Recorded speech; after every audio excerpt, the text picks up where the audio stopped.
உன்னத பாட்டு 3ஆம் அதிகாரம். ராக்காலங்களில் என் படுக்கையிலே என் ஆத்தும நேசரை தேடினேன். தேடியும் நான் அவரை காணவில்லை.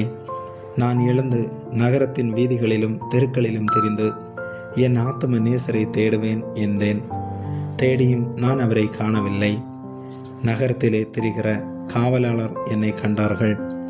என் ஆத்தும நேசரை கண்டீர்களா என்று அவர்களை கேட்டேன். நான் அவர்களை விட்டு கொஞ்ச தூரம் கடந்து போன உடனே என் ஆத்தும நேசரை கண்டேன். அவரை நான் என் தாயின் வீட்டிலும் கொண்டு வந்து விடும் மட்டும் விடாமல் பற்றி கொண்டேன். எருசலேமின் குமார்த்திகளே, எனக்கு பிரியமானவளுக்கு மனதாக மட்டும் நீங்கள் அவளை விழிக்க பண்ணாமலும் எழுப்ப பண்ணாமல் இருக்கும்படி வெளிமான்கள் மேலும் வெளியின் மறைகள் மேலும் உங்களை ஆணையிடுகிறேன்.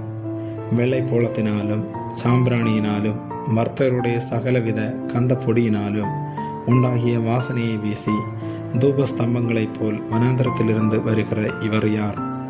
இதோ சாலமனுடைய மஞ்சம்.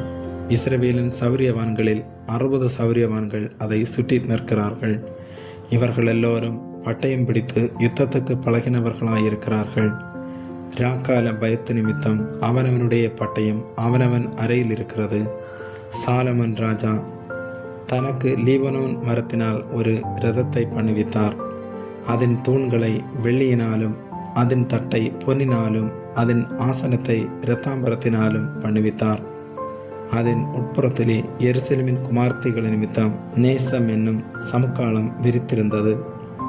சீயோன் குமார்த்திகளை, நீங்கள் புறப்பட்டு போய் ராஜாவாகிய சாலமனின் கல்யாண நாளிலும் மனமகிழ்ச்சியின் நாளிலும் அவருடைய தாயார் அவருக்கு சூட்டின முடியோடு இருக்கிற அவரை பாருங்கள்.